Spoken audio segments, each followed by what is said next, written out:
You seem so scared. All I wanted to do was play with you. Please come and play with me. I am so lonely. You're not afraid of the dark, are you? Don't be afraid. Come with me. I will show you where I play hide and seek. Do you want to play hide and seek? You hide, and I'll find you. You're going to die in there.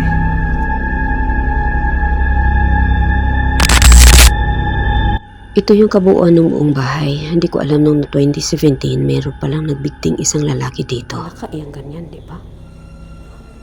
Palaka.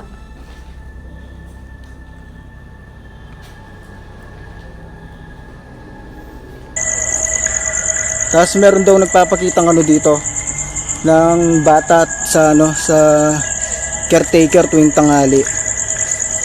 Hindi siya nagpapakita ng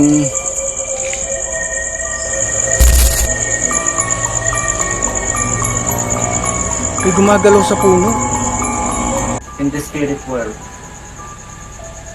Hindi kasi siya naniniwala sa mga espiritu, kaya pinaparamdam sa kanya kung ano yung espiritu.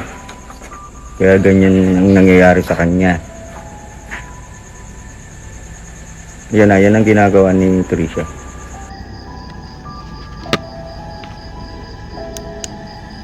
Hello po. Ngunit ang pakaramdam ko dito.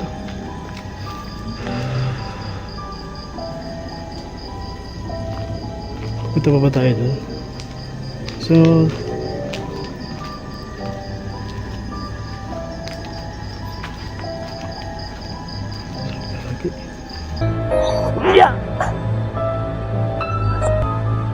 habang kami naglalakad at papalapit na papunta sa unang pataas, meron kami ditong nakita isang malaking cottage na nakatayo sa gitna. Akala ko noong una isa ito sa mga cottage na pinaparenta, pero ang katotohanan, ito pala ay ang dating restaurant na madalas puntahan ng mga dayuhan. Meron dito isang daan din. Hindi namin alam kung saan papunta to. Saan? Walang daan dyan. Kaya bumalik kami para hanapin ang sinasabi na daan. Ilan lamang yan sa mga video natin pag-uusapan tonight. And ano ba ito? Ito ba yung pinaka-worst nila? Ito ba yung kanilang pinaka-the best? Yung ating mga panauhin ang magpapaliwanag at magsishare ng kanilang experience tungkol sa mga video na ito. And of course, yung iba ay marahil ay hindi lang nila na-document. And yun ang pinaka-worst, ano ha? Meron kang experience pero hindi mo na-document, hindi mo na kunan ng video, hindi mo na kunan ng litrato, wala ring audio recording. Yung ating pag-uusapan, ngayong gabing ito mga kaibigan, sa Gabi ng Misteryo, the best and the worst ghost hunting. Ito lamang sa DZRH, wala na absent. See you all. Mga kamisteryo, ngayong gabi ito, pag-usapan natin the best and the worst experience na ating mga kaibigan sa larangan ng ghost hunting, sa larangan ng paranormal, sa larangan ng kanilang investigasyon, eksplorasyon, sa mga lugar na kung saan talagang may mga gumagala, mga spirits, mga elemento, engkanto, mga kaluluwa. Ano bang kanilang the best na experience? Meron ba sila na-capture na mga spirit? O meron bang naging magandang epekto sa kanilang buhay bilang mga ghost hunter? And ano ang kanilang the worst experience? Sila ba'y matinding kanilang takot? Matindi ba yung kanilang nervyos? Yung bang sa pagkakataon na kanilang pinuntahan ang isang haunted place ay talagang parang ayaw na nilang balikan yung ganong ginagawa nila sa ghost hunting. Ating pag-usapan ng gabi ito mga kaibigan sa DZRH. May makasaman tayo sa larangan ng ghost hunting. Nandyan sina Boss Lack ng grupong Tarporac sa Tarlac. Kaya abangan nyo kami San Pedro Ghost Hunter, si Ma'am Ellie, tsaka si Boss Wino kasama namin dyan. Kaya stay tuned mga boss.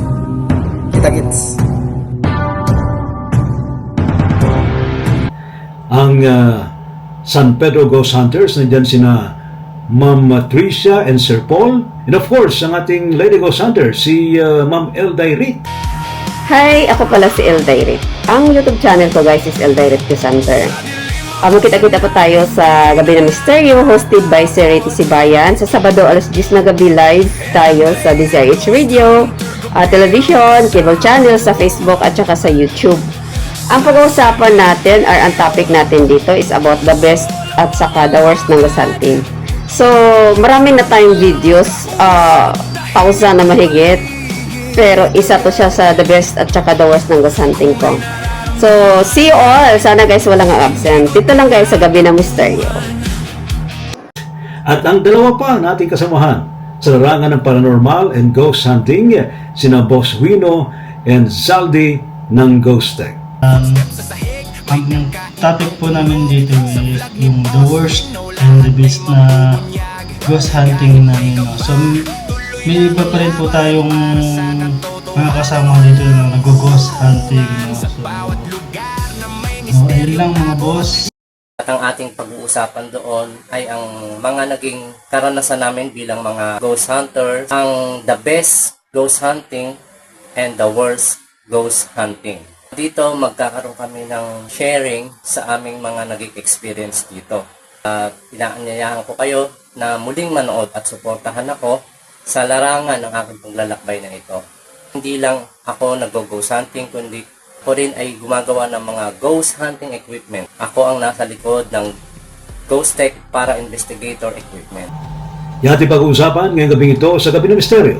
Alas 10 ng gabi sa DZRH. Kaya wala nga absent. See you all!